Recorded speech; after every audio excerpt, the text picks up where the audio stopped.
In the scenario where the ANC does come and say, let's talk after the elections, let's talk, we can do this, right? And their candidate remains Cyril Ramaphosa as the president, would that be a deal breaker for you? It's a deal breaker. Cyril didn't attend Mandela's inauguration. He was angry at Nelson for not putting him as a deputy president, because the Oppenheimers have been touting him that he will be Mandela's deputy president. He has been saving the Oppenheimer and the Minel family from the 70s. Cyril has been working with these people. Upon realizing, the Oppenheimers, that now these people are going to be recognized, they're going to cause a problem, sponsored the formation of the NUM. For some reason, he found himself in the UDF, then in the reception committee of Nelson Mandela. So when Mandela walks out of Portsmouth prison, you must look at that video. You don't know whether Cyril is a bodyguard or what, but he's there giving the car direction. By the wall is the one who's holding the mic. This guy is infiltrating Nelson. Mandela bought a house in Motene. With which money? Where did Mandela get money to buy the house? This one, Cyril, was at the center of compromising Nelson. So if there is anything that white establishment and the Oppenheimers in particular have on us, is Cyril Ramaphosa.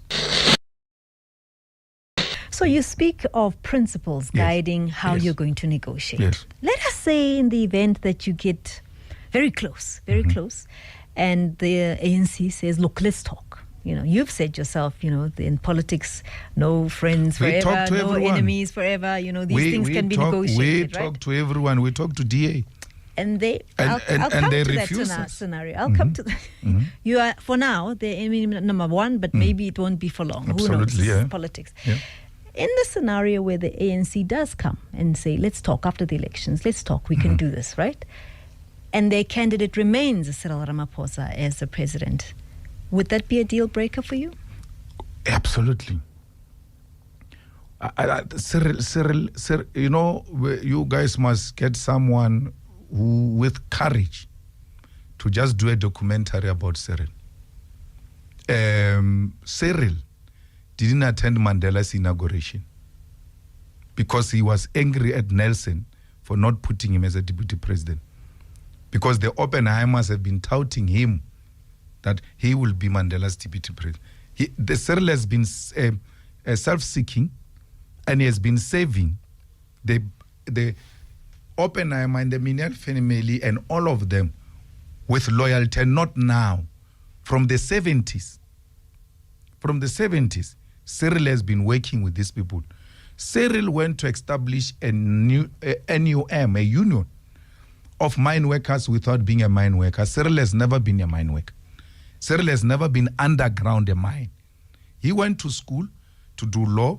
When he came back, he served as a legal officer in the Oppenheimer family. Then there was a commission of investigating black workers' conditions or something like that, which came with recommendation that unions of black workers must be recognized. Upon realizing, the Oppenheimers, that now these people are going to be recognized, they're going to cause a problem, sponsored the formation of the NUM. For some reason, he found himself in the UDF, then in the reception committee of Nelson Mandela. So when Mandela walks out of Portsmouth prison, you must look at that video. You don't know whether Cyril is a bodyguard or what, but he's there giving the car direction. By the wall is the one who's holding the mic. This guy is infiltrating Nelson. When Nelson arrives, sleeps one night in Soweto, and then comes to Johannesburg. With which money? From where? And then he stays in the Minel's family house. Now, the Minel are one of the big mining families in South Africa. So when you say he stayed in Minel's family house, you're thinking, oh, maybe it's a complex. Same house. He meets Minel's children on the passage wearing gowns. Minel's child, when Mandela passed on, said, we used to see the names we see on TV at our house because these people used to come there and meet Nelson. He moves from Minel, he goes to Sexen Hotel. He moves from Sexen Hotel, he goes to Gauteng. We who have been working, we have now been to prison. When we buy houses ourselves, we get questioned, how can Malema buy a house in Sandton? Mandela bought a house in Gauteng. With which money? Why did Mandela get money to buy the house? This one, Cyril, was at the center of compromising Nelson. So if there is anything that white establishment and the Oppenheimers in particular have on us, is Cyril Ramaphosa. So then, would Paul Mashatile be a better candidate for you? Well, it's not a better candidate. It is more acceptable? It is the ANC to make that decision. But Cyril's relationship to what we have now as a country, as a problem, he's deep-rooted into it. The Oppenheimers are forming a political party every day in South Africa just to upset the system, because in their reading of situation, they like the EFF is going to emerge and pass the DA and merged with the ANC. They've got a majority. It's undesirable. They write there in their website that, no, this is not it's not a desirable situation.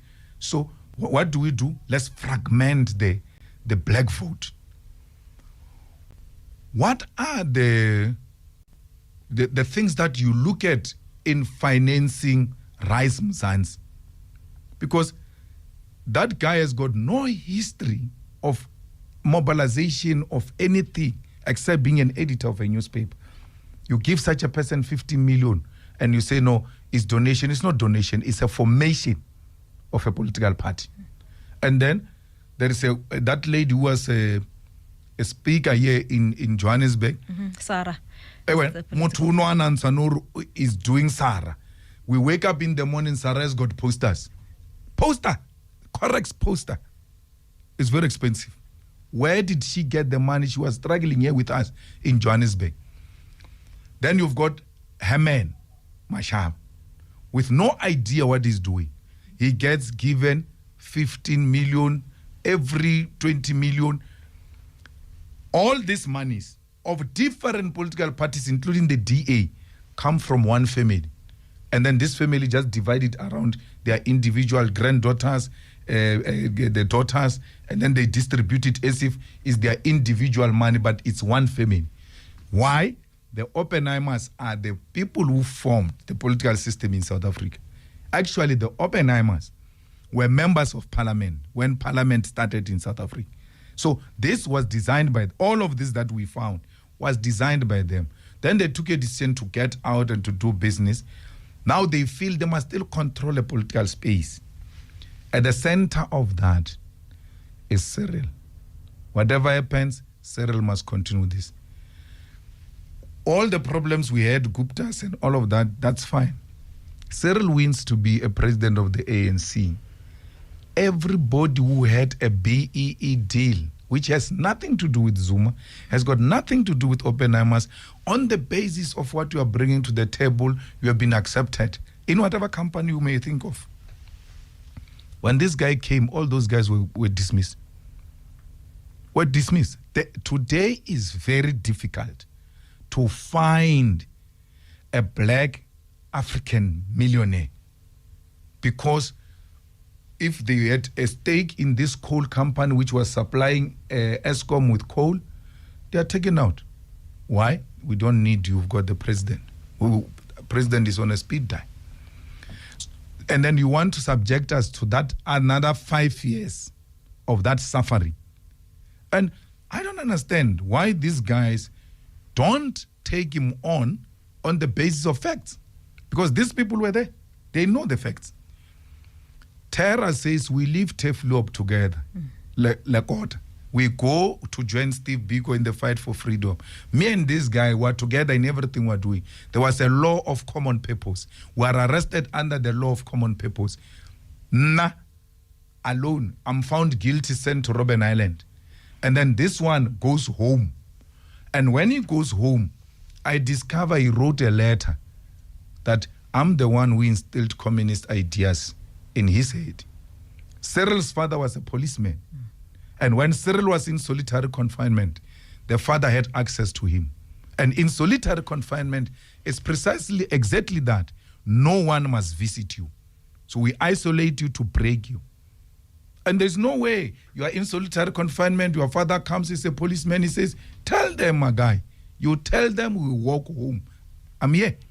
And that's the only person you hear. You don't hear any other alternative perspective. With our eyes open, this is the guy you must go into a coalition and say, no, we can sign. The ANC will deal with it. I don't think it will be the right thing to do. We need to rescue South Africa from the Oppenheimers. All of this, at the center of it, is the Oppenheimers, and they have to be confronted about it, because they will never allow the economy of this country to be in the hands of black people. I mean, we're told of Patrice Motsepe, he's a very good brother of mine, but I was asking someone the other day, Patrice Motsepe is produced millionaire or what, billionaire, whatever. But I've been to many beautiful events where people are honored and all. I've never had a single black person say, I am what I am because of Patrice. He made me a millionaire. How can we make a billionaire African black person who knows our suffering, and that person doesn't empower others? If he really has, I mean, Patrice has got a good heart. He's a good guy. He supports our sports and all of that. With that kind of heart, there's no way this guy will not have taken this money and given to some of you to get empowered. He can't. He doesn't have that kind of money. He's sitting there as a comprador bourgeoisie who manage the affairs of the ruling elite. And we are being fooled that, no, you've got your own, yeah, there's no problem.